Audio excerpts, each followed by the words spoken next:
Assalamualaikum dan selamat pagi. Hari ini saya ingin membentangkan tajuk Tokoh Bahasa Melayu Pasca Kemerdekaan. 1. Asmah Haji Omar. Kedua, Nik Syafiah Karim. Ketiga, Dr. Hasan Ahmad. Tokoh yang pertama, Asmah Haji Omar.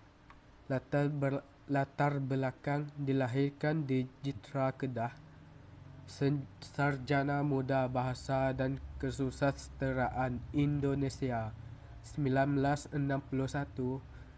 kelulusan sarjana dalam bidang yang sama 1963, ijazah Doktor Falsafah daripada University of London dalam bidang Linguistik Am 1969. Perkhidmatan: pensyarah di Jabatan Pengajian Melayu Universiti Malaya 1966, menjadi Profesor Linguistik Melayu di Universiti Malaya pada tahun 1976,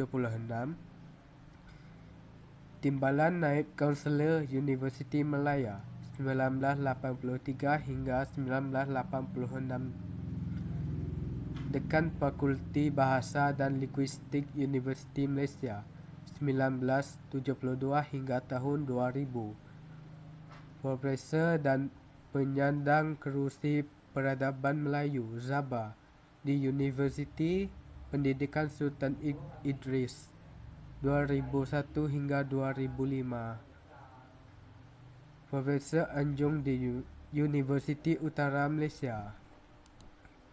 Sumbangan: penulisan buku tata bahasa, antaranya Morfologi, Sintaksis Bahasa Melayu Malaya dan Bahasa Indonesia tahun 1968. 2. An Introduction to Malay Grammar 1968. Ketiga, Nahu Melayu Mutakhir 1980. 4. Tahun Kemas Kini, Pedoman Bahasa yang Baik dan Betul 2008. Penulisan buku tentang aspek lain daripada Melayu, antaranya Kepelbagaian Fonologi Dialek-Dialek Melayu 1977, Perancangan Bahasa dengan rujukan khusus kepada Perancangan Bahasa Malaysia 1978. Ketiga, Language and Security in Malaysia 1982, Susur Jalur Bahasa Melayu 1985. 5. Bahasa dan Alam Pemikiran Melayu 1986. Dan 6. Bahasa Melayu di Samudra, Benih yang Baik menjadi Pulau 2006.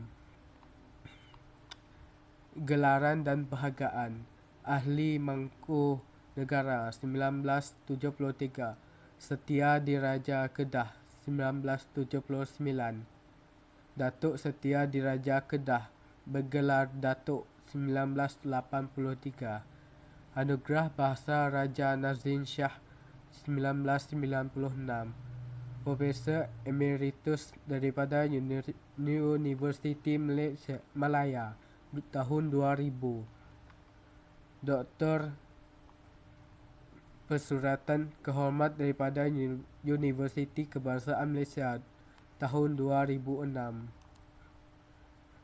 Tokoh yang kedua, Nik Syafiah Kasim. Latar belakang: dilahirkan di Kota Bahru, Kelantan.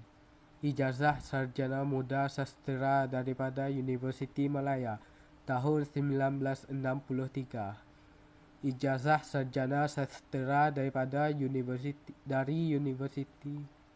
Malaysia Malaya tahun 1965. Ijazah kedoktoran dalam bidang linguistik dari Universiti Ohio, Amerika Syarikat pada tahun 1975. Perkhidmatan beliau: tutor di Jabatan Pengajian Melayu Universiti Malaya 1963 dekat Fakulti Sosial dan Sains Sosial Universiti Malaya.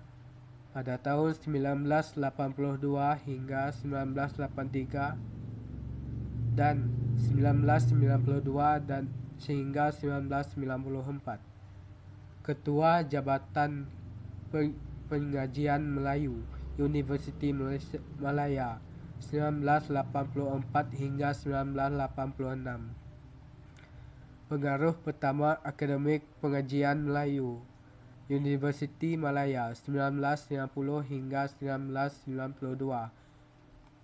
Timbalan Ketua Pengarah Dewan Bahasa dan Pustaka Pinjaman 1989 hingga 1990.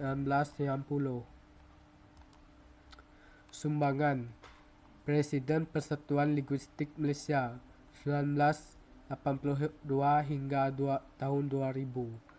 Ahli Jawatan Kuasa Tetap Bahasa Melayu Penulisan dan Tata Bahasa, antaranya Tata Bahasa Dewan Jilid 1 bersama dengan 3 orang penulis lain pada tahun 1982.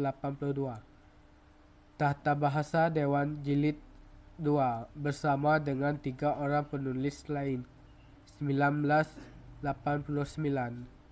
3. Malay Grammar for Academic and Professional pada tahun 1995. 4. Yang Indah Itu Bahasa tahun 1999. Dan 5. Liku-Liku Bahasa tahun 2000. Gelaran dan Penghargaan Pingat Kesatria Mangkunegara tahun 1989. Johan Mangkunegara 1995.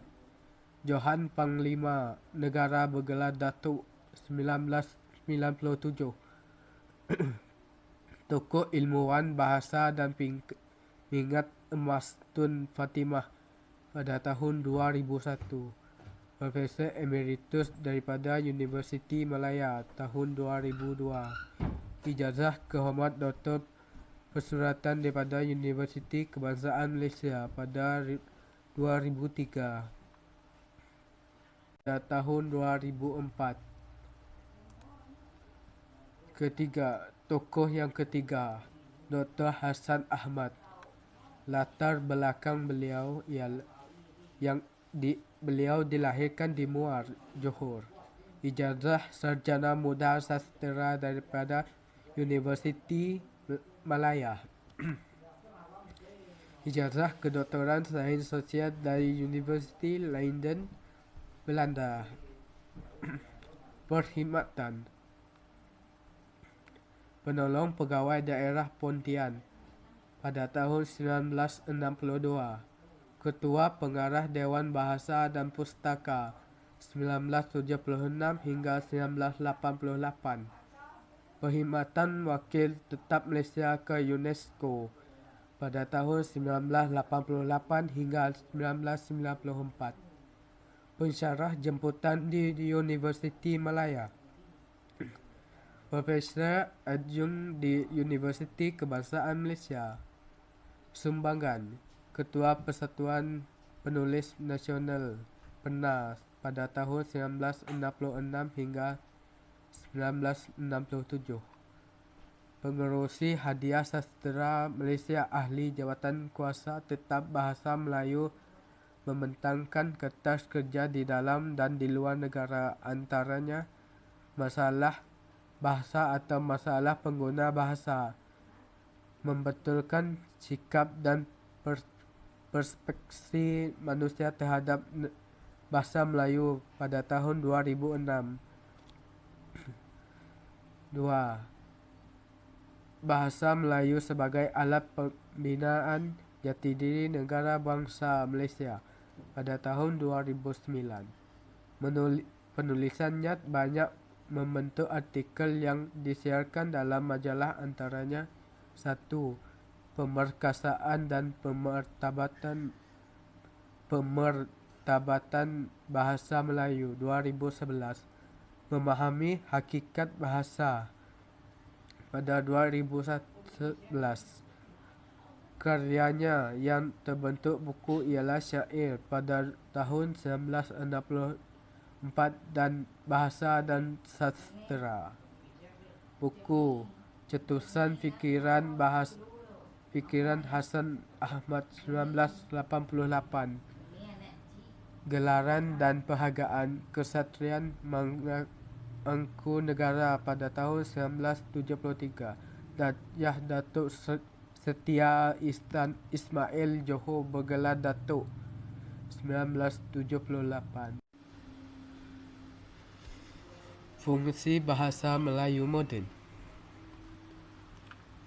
Terdapat 4 fungsi bahasa Melayu moden, iaitu bahasa kebangsaan, bahasa rasmi, bahasa perpaduan dan bahasa ilmu. Bahasa kebangsaan. Perkara 152 Perlembagaan Malaysia, bahasa Melayu ialah kebangsaan. Digunakan untuk tujuan perpaduan dalam kalangan warga negara yang berbilang kaum. Perlu bagi melambangkan identiti yang sama bagi semua kaum yang tinggal di Malaysia. Bahasa Melayu menjadi lingua franca sejak berzaman lamanya dan dipertuturkan oleh sebilangan besar penduduk termasuk yang bukan Melayu. Kedua, bahasa rasmi dipilih sebagai bahasa rasmi selepas tahun 1969. Bahasa Melayu digunakan sebagai alat komunikasi dalam bidang pemerintahan dan pentadbiran, perundangan, pendidikan, perdagangan dan perusahaan. Fungsi bahasa Melayu dalam urusan pemerintahan dan pentadbiran. Sebagai bahasa lisan para kaki tangan kerajaan pada semua peringkat pentadbiran semasa menjalankan urusan rasmi negara. Sebagai media dalam segala urusan surat menyurat di dalam dan di antara jabatan kerajaan. Digunakan dalam semua rekod kerajaan sebagai media untuk menulis undang-undang dan peraturan negara. Digunakan dalam semua jenis borang urusan rasmi kerajaan.